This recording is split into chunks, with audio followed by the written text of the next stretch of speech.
कि हम जी ये कैसे जाने कि हमारी तिजारत सही चल रही कि नहीं, हमारा बिजनेस सही चल रहा है कि नहीं, उसकी हेल्थ चेकअप के लिए जो की परफॉर्मेंस इंडिकेटर्स होते हैं उसके बारे में हाँ कुछ थोड़ी डिटेल्स बता सकते हैं? जी, केपीआई की परफॉर्मेंस इंडिकेटर्स के बारे में फौज में आप बताएं। देखिए, एक तो जो सबसे पहला जो आपने जो कौन से अकाउंटिंग बिजनेस जो पे भी रिकॉर्ड, डिपेंड होता है, कौन सा बिजनेस बताएंगे? फास्ट फूड का क्यूएसआर, या एक ओके क्यूएसआर का ले लीजिए, ठीक है चलिए क्यूएसआर। ठीक है जी फौज में। देखिए भाई, सबसे पहले मैं बहुत शॉर्ट में आपको उसका आंसर बता दूं। सबसे पहले आप कोशिश किया कीजिए कि अपनी बुक कीपिंग प्रॉपर मेंटेन करें, सबसे पहली बात। दूसरी बात ये कि जब बुक कीपिंग आपकी मेंटेन हो जाएगी, आपके लेजर्स वगैरह बन जाएंगे, तो आपको ये मालूम चल जाएगा कि मेरे ऊपर कितनी उधारी है और कितनी देनदारी है और कितनी लेनदारी है।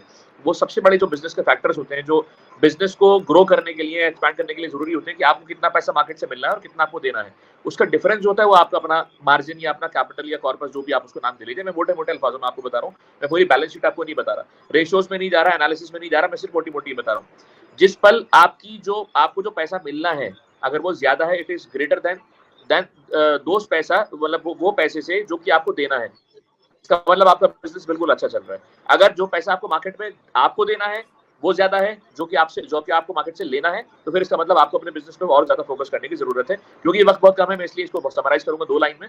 बाकी इंशाल्लाह डिटेल आंसर इसका हम लोग कोशिश करेंगे नेक्स्ट टीम में ले सकें। बहुत अच्छा माशाल्लाह। जस्ट शॉर्ट में मैं भी एक बात बताऊं कि भाई आपको चेक करना है, और ये बात बहुत इंपॉर्टेंट कहा कि हिसाब मतलब केपीआई चेक करना, की परफॉर्मेंस इंडिकेटर्स होते हैं कि भाई मेरा बिजनेस बराबर चल रहा है कि नहीं चल रहा है। कि आदमी को कभी कभी लगता है सब अच्छा है सब अच्छा है, फिर देख रहे अरे पैसे ही नहीं बच रहे, हमारे अंदर घुसते ही जा रहे हैं पैसे, फिर क्या मामला है। या मान लो लॉन्ग टर्म में अपना डैमेज कर रहे हैं रेपुटेशन, और कस्टमर अभी शॉर्ट टर्म में आपको जो दिख रहा है, लेकिन कल गायब होने वाले हैं कस्टमर, सब आहिस्ता आहिस्ता आहिस्ता करके गायब होने वाले हैं। तो इसमें कई सारे इंडिकेटर्स होते हैं, चेक किए जाते हैं कि भाई जैसे मिसाल के तौर पे सेल्स के एतबार से कि हमारा पर मतलब कई चीजें चेक कर सकते हैं कि भाई पर कस्टमर बिल कितना हो रहा है, हाँ डेली कितना टर्नओवर हो रहा है, और उसके अंदर जैसे जो फ्लोर स्पेस है, तो फ्लोर स्पेस जितनी मेरे पास, जितना बड़ा रेस्टोरेंट है उस एतबार से कैसे चल रहा है कि मान लो पर स्क्वायर फुट कितना मैं सेल कर रहा हूँ, हाँ पर स्क्वायर फुट कितना कर रहा हूँ, और उसके अंदर जैसे मिसाल के तौर पे कस्टमर्स कितने सेटिस्फाइड हो रहे हैं, हाँ कस्टमर्स कितने सेटिस्फाइड है। मान लो कस्टमर ने ऑर्डर कुछ दिया और कुछ रॉन्ग ऑर्डर हो गया, कस्टमर नाराज हुआ, तो ऐसे कितने कस्टमर है, हाँ ऐसे कितने नाराज वाले कस्टमर, वेटिंग टाइम कितना हो रहा है कस्टमर का, वेटिंग टाइम ऐसे सॉफ्टवेयर के जरिए कुछ आप कर सकते हो, जो जो फूड सॉफ्टवेयर है देख सकते हो। और रिपीट कस्टमर कितने आ रहे हैं, यानी जो आया वो बार बार कितने आने वाले हैं, बार बार कोई कितने जो एक बार खा के गए तो दूसरी बार नहीं आते हैं, ऐसे कितने हैं, उसको समझने की कोई तरीका देखो। या ऑर्डर का जैसे मिसाल के तौर पे इन्वेंट्री जो आप रख रहे हो, तो वो इन्वेंट्री का टर्नओवर टाइम कितना है, फूड कितना फ्रेश है आपका, मतलब वो कितना फास्ट आपका, ऐसा तो नहीं कि ओवर स्टॉकिंग कर रहे हो या अंडर स्टॉकिंग कर रहे हो। फूड वेस्टेज कितना हो रहा है, वेस्टेज का कुछ होना चाहिए, ये भी केपीआई है।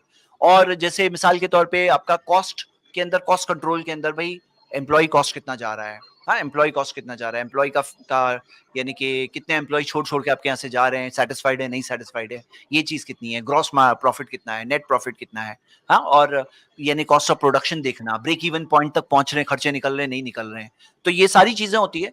और ये सब चीज से यानी आदमी देखे, जैसे फॉर एग्जाम्पल कभी एडवर्टाइजिंग पे खर्चा कर रहा है, तो एडवर्टाइजिंग पे खर्चा तो किए, उससे मिला कितना, मैंने ऐसे एडवर्टाइज किया कितना मिला, वैसे एडवर्टाइज किया कितना मिला, यानी कि कस्टमर एक्विजिशन कॉस्ट जो होता है वो कितना आ रहा है। और उसके अंदर जैसे इसके अंदर रिव्यूज एंड रेटिंग्स कैसी चल रही है, ये भी केपीआई होता है, हाँ और उसके अंदर कई सारी चीजें जैसे हेल्थ वाइज, हाँ जैसे कंप्लायंसेस है वो कैसे चल रहे हैं, सब ऐसे कई चीजें हैं जो आप देख सकते हैं। इस पे एक बात मैं सिर्फ ऐड करना चाहूंगा, सिर्फ एक बात ऐड करना चाहूंगा कि जो स्वॉट एनालिसिस होता है हमारा, स्ट्रेंथ वीकनेस अपॉर्चुनिटीज और थ्रेट्स, स्वॉट एनालिसिस, सबसे बड़ी जो स्ट्रेंथ इनके पास है क्यूएसआर में, वो इनका सारा का सारा जो सामान जो बिकता है, यानी कि जो प्रोडक्ट जो इनका बिकता है, वो सारा कैश सेल्स होती है, इनकी कोई क्रेडिट सेल्स नहीं है। तो सबसे बड़ा जो प्लस पॉइंट इनके लिए है वो टोटल कैश सेल्स है, यानी कि 100% लिक्विडिटी ये लोग मेंटेन करते हैं। तो ये अपने आप में एक बहुत बड़ी स्ट्रेंथ है जो हर बिजनेस को अचीव नहीं होती है।